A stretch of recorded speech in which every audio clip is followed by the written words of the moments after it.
So really, not only we, other Africans, we must get together, we must assist each other, we must go to banks like Afrexim Bank and show them what we have so that we can fully industrialize Africa and make sure the AFCTA works. That was my next question, actually. We have the Secretary General of the AFCTA who gave a lovely opening gambit about progress so far and his vision for the future.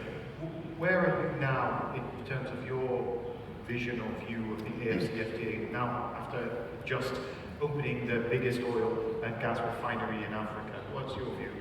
I think my view is that we must make sure AFCTA works.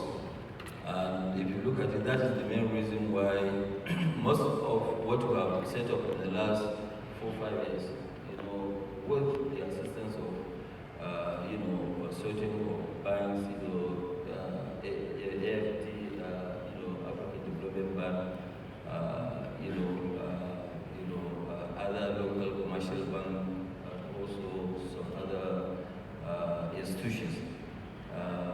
We now have 3 million tons of urea, and sometimes when I hear African countries looking for fertilizer, I say, but we have a lot. Nigeria produces 6 million tons, and we did all this within the period of 5 years, both ourselves and Indorama. So there's actually enough if it's urea. That's number one. Number two, other countries that they don't have gas or whatever, then they have urea, which we can now freely trade between us. Okay, and then now you have the petroleum product. Petroleum product, we are going to produce, we are going to use 650,000 barrels per day, which is a lot. So it can satisfy the entire, West Africa and some of the Central African countries like Angola. It's a very huge capacity. We have 900,000 tons of polypropylene, and we're doing more of plastics. So this will actually help in terms of free trade. I remember one time, they organized some a seminar trying to. At that time, people believed that yes, we as Dangote, we are not interested in AFCTA. I said that no, we are very, very interested. It wasn't my seminar. No. Okay. Yes. So what I keep saying that yes, AFCTA is the greatest idea. It will help to grow all our economies. It will create massive amount of jobs. Most of these youth that we have that are littering around, they will be able to have jobs. But we have to cooperate. We have to make sure that things move. I don't want to now be in a position where I used to be, because right now I have the African passport. But the African Union passport allows you to move around, even though there are 2-3 countries that are not allowing, they are not agreeing up to now. I don't know why. But you see, if I have to get a visa to get into country A as an African, and now we go with a British guy or maybe a Nigerian, it has happened to be a Nigerian holding British passport, he was allowed in.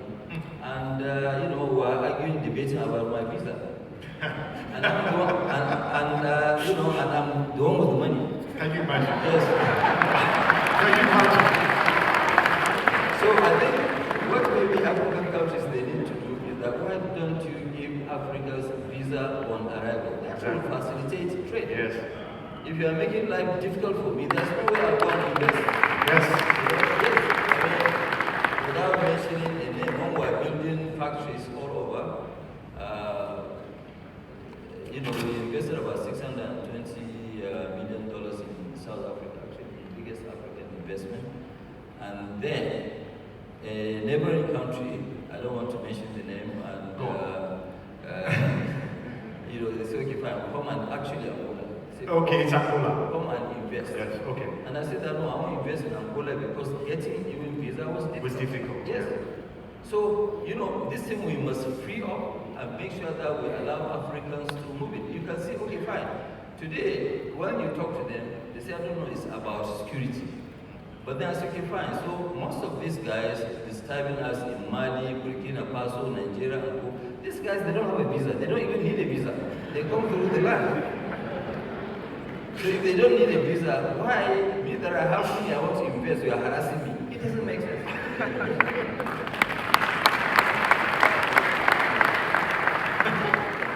It doesn't make sense. So please, as Africans, we must actually, take this sort of political will in removing all these obstacles.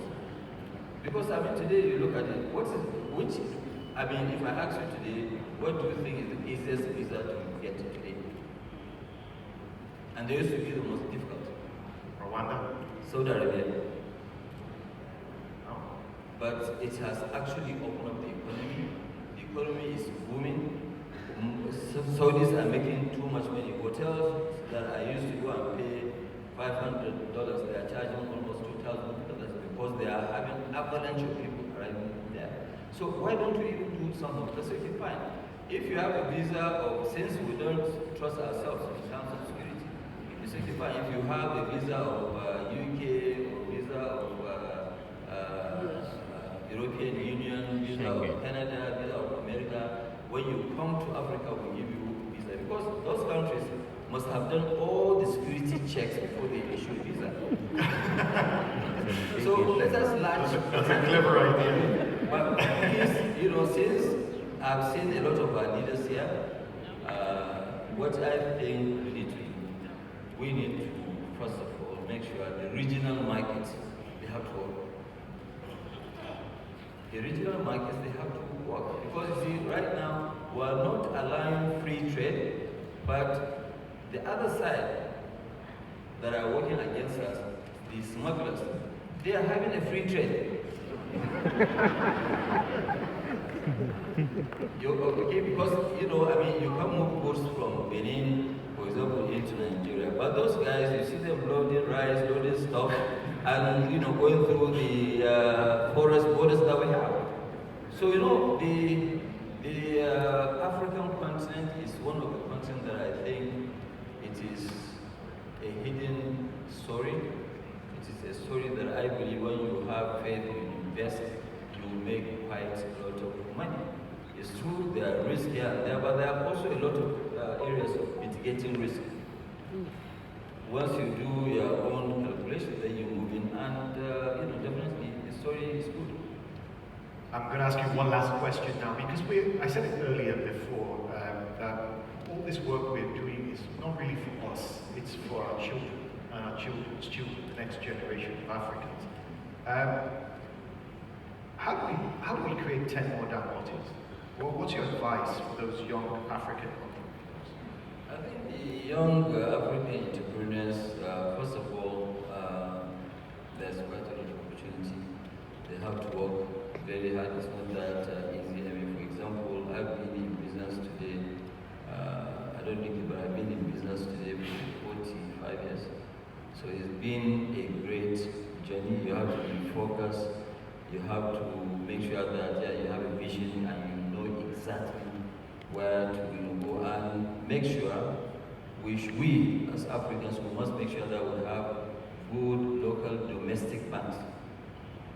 Because if you don't have local domestic banks, you are not going to be given that opportunity to be able to even scale the first hurdle. So you must be, we are all given opportunity. We are not born with money, yes, it's true. My